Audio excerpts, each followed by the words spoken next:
So much.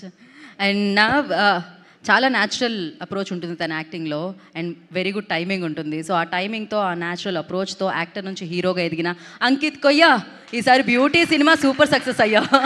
So Ankit, I request on to stage please. Ankit గారిని వేదిక మీద రాష్ట్రంగా ఆహ్వానం పలుకుతున్నాము.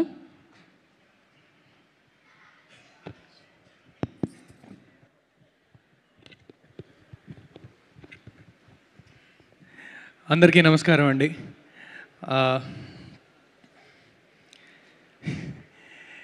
మా డైరెక్టర్ గారు అందరికీ ఆల్రెడీ థ్యాంక్స్ చెప్పారు. పేరు పేరున అందరికీ మళ్ళీ థ్యాంక్స్ చెప్తే టైం తీసుకున్నాను అవుతాను. I don't want to do that. Director గారు చెప్పిన వాళ్ళందరికీ మళ్ళీ ప్రాణం పెట్టి కృతజ్ఞతతో చెప్తున్నాను. ఈ టీం లేకపోతే నేను ఈరోజు ఈ స్టేజ్ మీద లేను. టీంలో ఉన్న ప్రతి ఒక్కళ్ళు thank you so much. Editor Udbhav గారికి కూడా, and then Zee team sir, Prasad Nimmakayal గారు sir, thank you so much. Divya గారు, అండ్ ఇందాక వర్ధన్ గారు ఒక మాట అన్నారు. వర్ధన్ గారు ముందు చేసిన సినిమా కూడా మారుతి గారు ప్రజెంట్ చేయడం జరిగింది. అది అనుకున్నంత ముందుకు వెళ్ళకపోయినా మళ్ళీ పిలిచి మారుతి గారు ఈ సినిమా ఇచ్చారు.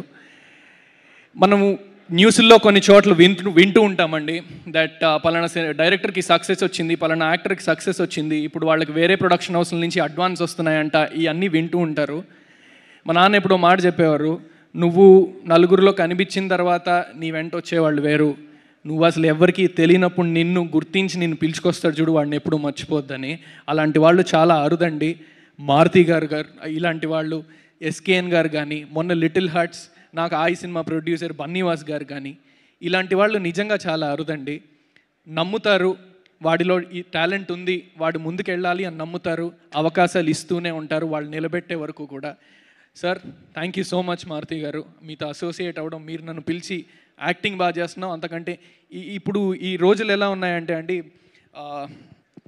కొన్ని ప్లాట్ఫామ్స్ ఇవన్నీ వచ్చిన తర్వాత ఇన్స్టా ఫాలోయింగ్ బట్టి కొన్ని డెసిషన్స్ మారిపోతూ ఉంటాయి. యాక్టింగ్ ఒక్కటే కాదు కావాల్సింది మాకు, ఫాలోయింగ్ ఇలాంటివి బోల్డ్ ఉన్నాయి. అలాంటి టైంలో కేవలం నా దగ్గర ఉన్న నా కళని చూసి నన్ను పిలిచి ఈ సినిమా చేయి, 6.5-7 కోట్లు ఎందుకు పెట్టాలి నా మీద? కథ మీద పెట్టారు కరెక్టే, బట్ అంత మంచి కథలో నన్ను ముందు ఎందుకు పెట్టాలి? పోస్టర్ మీద నా ఫేస్ ఎందుకు ఉండాలి? సార్, మారుతి గారు చాలా thank you so much sir. SKN గారికి కూడా, ఇలాంటి వాళ్ళు మీరు ఉండడం వల్లే మాలాంటి వాళ్ళు ముందుకు వస్తున్నారు. Thank you so much for that. సరిగ్గా 1 సంవత్సరం క్రితం అండి నాది ఇంకో సినిమా రిలీజ్ అయింది, మారుతినగర్ సుబ్రహ్మణ్యం అని. ఆ సినిమా థియేటర్స్లో రన్ అవుతున్నప్పుడు థియేటర్ విజిట్కి వెళ్ళినప్పుడు సినిమా అయిపోయిన తర్వాత స్క్రీన్ దగ్గర నుంచున్నాము, అందరూ వచ్చి కంగ్రాచులేట్ చేస్తున్నారు, బాగా చేస్తున్నారు, సినిమా బాగుంది, నవ్వుకున్నామని అన్నారు. ఒక పెద్ద ఆయన, కొంచెం నడవడానికి కూడా ఇబ్బంది పడుతున్నారు, ఆయన 50 అలా ఉంటారు. పైనుంచి మెట్లు దిగుతూ నా దగ్గరికి వచ్చి, తిమ్మరసులో నువ్వేనా అని అడిగారు. సార్, నేనే సార్ అన్నాను. ఈ సినిమాలో రమ్య ఆంటీ నువ్వేనా అంటే, సార్ రమ్య ఆంటీ నేను కాదు సార్, రమ్య ఆంటీ లవర్ నేను అని చెప్పాను.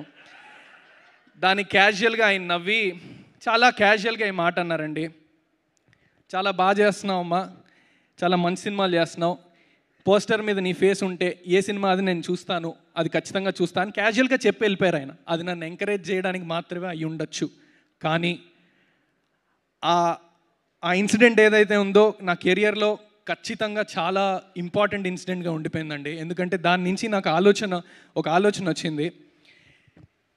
ఇలా నమ్మకం క్రియేట్ చేసుకునే కదా ఇప్పుడు హీరోలుగా ఉన్న వాళ్ళందరూ సినిమాగా తెర మీద పర్ఫార్మెన్స్లు చేసుకుంటూ మంచి సినిమాలు చేస్తూ, అరే వీడి సినిమాలు చూశాను, వీడు మంచి సినిమాలు చేస్తున్నాడు అని ఇంకో సినిమాకి టికెట్ తెగి వాళ్ళ కోసం సినిమాకి వెళ్ళిన వాళ్ళే కదా హీరో అయ్యింది అన్న థాట్ వచ్చి ఒక విషయం అర్థమైందండి, మనం చేసేది కాదు, మనం అనుకుంటే అయ్యేది కాదు హీరో. నువ్వు నీ ప్రయత్నం చేస్తూ మంచి సినిమాలు చేసుకుంటూ వెళ్తే ఆడియన్స్ నీ కోసం, నీ మీద నమ్మకం ఏర్పడిన రోజు, నీ కోసం టికెట్ తెగి నిన్ను హీరోని చేసే రోజు వస్తుంది. అది మనం చేసుకుంటే రాదు, అది ఆడియన్స్ చేస్తే వస్తుందని గట్టిగా నమ్మాను. అండ్ అలానే మంచి సినిమాలు చేసుకుంటూ వస్తున్నాను.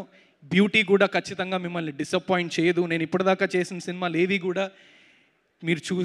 మీరు చూస్తే డిసప్పాయింట్ ఈజ్ ఇంపాసిబుల్ అండి, అది ఖచ్చితంగా.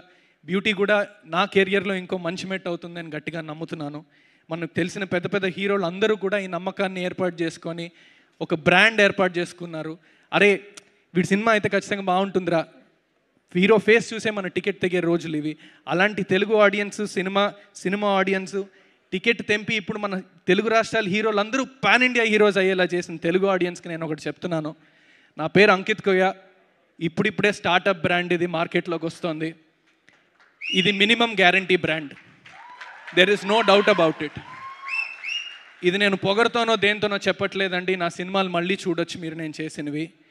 నాకు ఒకటే స్వార్థం, అది నేను చేసే పని నా సినిమా స్వార్థంగానే పనిచేస్తాను. ఆ రోజు సెట్లో నేను ఎలా ఉన్నాను, నన్ను ఎలా చూసుకుంటున్నారు, వీటితో నాకు సంబంధం లేదండి. నా సినిమాయే స్వార్థం. నా టీం అంతా అలా పనిచేసింది కాబట్టి ఈరోజు బ్యూటీ ఇలా ఉంది. అండ్ సెప్టెంబర్ 19న సినిమా థియేటర్స్లో రిలీజ్ అవుతుంది. ఈ కథ ఒక జర్నలిస్ట్ రాశారండి, సుబ్రహ్మణ్యం గారు. ఆయన జర్నలిస్ట్ అనకాపల్లిలో వీటిల్లో కొన్ని ప్లేసెస్లో జర్నలిస్ట్గా పనిచేసి సినిమా మీద మక్కువతో తిరిగి ఇటు వచ్చి సినిమా కథ రాశారు. జర్నలిస్ట్ అందరినీ, ప్రెస్ వాళ్ళందరినీ, ఇది చూసే ఆడియన్స్ అందరినీ నేను ఒకటి కోరుకుంటున్నాను. It's a kind request. ఇది నేను చాలా వినమ్రతోనే చెప్తున్నా, చాలా రిక్వెస్టింగ్గా చెప్తున్నాను. ప్రెస్ షో వేయడం జరుగుతుంది, పెయిడ్ ప్రివ్యూస్ ఉంటాయి. సినిమా ఒక్కసారి వచ్చి చూడండి.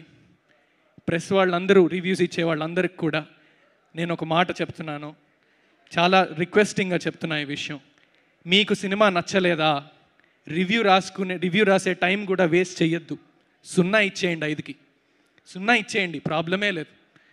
సినిమా నచ్చిందా, దయచేసి దీన్ని ముందుకు తీసుకెళ్ళండి. చాలామంది కొంతమంది అడిగారు సెప్టెంబర్ 19, అటు సైడ్ సెప్టెంబర్ 25 పవన్ కళ్యాణ్ గారి సినిమా వస్తోంది, ఏంటి మీ ధైర్యం అని. మా ధైర్యం పవన్ కళ్యాణ్ గారే అండి. ఈ కథ ఒక విధంగా పుట్టింది కూడా పవన్ కళ్యాణ్ గారు ఆడవాళ్ళ గురించి, ఆడవాళ్ళు మీద రెస్పెక్ట్తో మాట్లాడిన కొన్ని మాటల నుంచి ఇన్స్పైర్ అయ్యి సుబ్రహ్మణ్యం గారు రాసిన కథ ఇది. అండ్ ఇంకో ధైర్యం, మా హీరోలందరూ ఇప్పుడు పాన్ ఇండియా హీరోస్ అయిపోయారు. ఇది చాలామంది రిలేట్ అవుతారని అనుకుంటున్నా. చిన్నప్పుడు మనకి ఇప్పుడు CCL వచ్చింది, దానికి ముందు సంవత్సరానికి ఒకసారి టాలీవుడ్ T20 అని వచ్చేది. చిరంజీవి గారు, వెంకటేష్ గారు, బాలకృష్ణ గారు, అందరూ, నాగార్జున గారు అందరూ కలిసి స్టేజ్ ఎక్కి నలుగురు ఒక ఫ్రేమ్లో చేతులు ఇలా పైకెత్తేవారు. ఆ మూమెంట్ కోసం వెయిట్ చేసేవాడిని అండి నేను. Proper cinema family audience type, కళ్ళమని నీళ్ళు వచ్చేవి వాళ్ళందరినీ అలా చూడడం. వీళ్ళందరే ఒక విధంగా మా ధైర్యం అండి. వాళ్ళని చూస్తూ నాకు యాక్టింగ్ ఎవరు నేర్పించింది లేదు, నేను ఎక్కడ నేర్చుకుంది లేదు. కానీ వెనక్కి తిరిగి ఒకసారి ఆలోచిస్తే వాళ్ళందరూ నా గురువులండి. నేను చూసిన ప్రతి హీరో, ప్రతి నటుడు తెర మీద వాళ్ళందరూ నా గురువులు. There is no doubt about it and I bow down to all of them. Pawan Kalyan గారే మా ధైర్యం అని నేను ఎందుకు అన్నాను అంటే, ఓజీకి మనకు తెలుసు ఎంత తాకిడి ఉంటుందో థియేటర్స్లో. టికెట్లు దొరకవు మీకు, పక్కన బ్యూటీ కనిపిస్తూ ఉంటుంది. ఖచ్చితంగా బ్యూటీ చూడండి. అండ్ ఆగస్ట్ ఒక విధంగా తెలుగు ఫిలిం ఇండస్ట్రీ చాలా న్యూస్కి ఎక్కిందండి. తెలుగు ఫిలిం ఇండస్ట్రీలో స్ట్రైకులు అంట, ఇది అంతా నేషనల్ మీడియా అంతా అది కవర్ చేసింది. ఒక 20 days దగ్గర షూటింగ్లు ఏం జరగలేదు. కానీ ఇమ్మీడియట్గా సెప్టెంబర్ మళ్ళీ తెలుగు సినిమా ఇండస్ట్రీలో, తెలుగు ఫిలిం ఇండస్ట్రీ చరిత్రలో ఇది నిలిచిపోబోతుంది. ఎందుకంటే మొన్న little hearts, Mirai, beauty, OG, 2 చిన్న సినిమాలు, 2 పెద్ద సినిమాలు థియేటర్లు కలకల్లాడేలా చేస్తాయని నా గట్టి నమ్మకం. అందులో బ్యూటీ ఉన్నందుకు కూడా నాకు చాలా గర్వంగా ఉంది. And one and all thank you so much. ఖచ్చితంగా సెప్టెంబర్ 19న థియేటర్స్కి రండి. అండ్ ఇంకొకటి చెప్దామని అనుకున్నా అండి, అందరికీ థ్యాంక్స్ చెప్తాము. ఆల్మోస్ట్ మన ఫిల్మ్ ఇండస్ట్రీలో ప్రతి డిపార్ట్మెంట్కి ఒక యూనియన్ ఉందండి. యూనియన్ లేని ఒక డిపార్ట్మెంట్ ఉంది, మా డైరెక్షన్ డిపార్ట్మెంట్. పాపం వాళ్ళ కష్టాలు ఎవరికి వెళ్ళి చెప్పుకోవాలో కూడా వాళ్ళకి తెలీదు. గొడ్డు చాకరీ చేసేది, చాలా కష్టపడేది. నా పని ఇంతే, సినిమాటోగ్రఫర్ వాళ్ళ డిపార్ట్మెంట్ మా పనిది కాదు, ఆర్ట్ డిపార్ట్మెంట్ మా పనిది కాదు అని అనుకుంటారు. అలా అనడానికి ఉంటుంది. డైరెక్షన్ డిపార్ట్మెంట్, అసిస్టెంట్ డైరెక్టర్స్ మాత్రం అది అనేది ఉండదు. అండ్ కొన్ని సినిమాల్లో, కొన్ని ప్రొడక్షన్ హౌసెస్లో ఏదన్నా ఎప్పుడన్నా మనీ షార్టేజ్ ఉంటే ఫస్ట్ అసిస్టెంట్ డైరెక్టర్ జీతాలు ఆపేస్తారండి. సో మీ అందరికీ ఈ స్టేజ్ నుంచి నా టీంలో ఉన్న అసిస్టెంట్ డైరెక్టర్స్కి, ఇండస్ట్రీలో ఉన్న ప్రతి అసిస్టెంట్ డైరెక్టర్కి ఐ బౌ డౌన్. మీరు లేకపోతే సినిమా అన్నది లేదు ఖచ్చితంగా. And thank you everybody for all the team. And #మీడియా వాళ్ళకి, and then UV media Venkat గారికి, వీళ్ళందరికీ కూడా థ్యాంక్స్ చెప్తూ, సెప్టెంబర్ 19th బ్యూటీ మిమ్మల్ని డిసప్పాయింట్ చేయదు, నాది హామీ. Thank you so much. Thank you. Thank you Ankit గారు, thank you so much and definitely all the very best for the film. And ఇప్పటివరకు అంకిత్గా మాట్లాడారు. అర్జున్గా చెప్పండి, పాపం అంత ఇన్నోసెంట్ పాప వస్తా అంటే అలా తీసుకెళ్ళిపోయి ఇంత పెద్ద గొడవ చేస్తారా మీరు? మరీ దారుణం కదా ఇదైతే. నా తప్పేం లేదండి ఇందులో. నేను చాలా చెప్పా, వద్దే తల్లి అంత ఈజీగా నువ్వు తిరిగి వెళ్ళవే అని చెప్పా, నేను వినలేదు. ఇంకొకటి మీరు అబ్జర్వ్ చేస్తే పారిపోయాం, సరే పోలీస్ స్టేషన్లో ఎవడండి ఉంది, ఎవడున్నాడు పోలీస్ స్టేషన్లో? వాళ్ళ నాన్న ఉన్నాడా, వాళ్ళ పాప, ఈ పాప ఉందా లేక వాళ్ళ అమ్మ ఉందా? నన్ను సరే చితక్కొట్టేది. డెసిషన్ ఆవిడది. వద్దా నీకేమన్నా పిచ్చా వెళ్ళొద్దా అంటే వినలేదు. వాళ్ళ అమ్మ చీటికి మటికి చితక్కొట్టేసేదటండి. సో నా తప్పేం లేదు, వాళ్ళ అమ్మగారిదే తప్పు. వాసుకి గారు ఏంటి వాసుకి గారు ఇది? వాసుకి గారికి మైక్ ఇవ్వలేదు మీరు, ఇమీడియట్గా ఆవిడ స్పందించాలనుకుంటున్నారు. వాసుకి గారికి మైక్ ఇస్తే నాకు బ్యాండ్ బాజా అవుద్ది, దయచేసి ప్లీజ్. యా హలో, ఈ అమ్మాయి చేసిన పనికి చితక్ కొట్టకుండా ఇంకా కూర్చోబెట్టి ముద్దు పెడతారా ఏంటి? హలో, ఏ తల్లి అయినా ఆ పనే చేస్తుంది. కరెక్టే మేడం, బట్ మీకు భయపడే కదా బయటకు వచ్చింది అన్నాను, అంతకు మించి ఇంకేం లేదు. కరెక్ట్ అండి, తల్లిదండ్రులు అదే చేస్తారు. కానీ ఒకటి తల్లిదండ్రులు అలా భయపడితే నెక్స్ట్ టైం నుంచి మనం అలా చేయకుండా మానేస్తాం. చాలా తెలివిగా వాళ్ళకి ఎలా తెలియకుండా చేయాలో అలా తెలియడం స్టార్ట్ చేస్తాం, నేను కాదు. బట్ ఓకే, బట్ మ్యామ్ అలా తెలియకుండా స్టార్ట్ చేస్తే భయపెట్టిన తర్వాత మీకు కొన్ని విషయాలు ఎప్పటికీ తెలియదు కదా మేడం.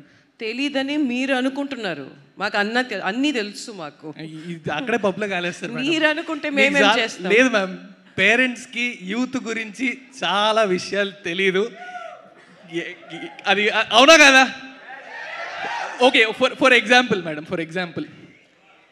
ఎంతమంది పేరెంట్స్కి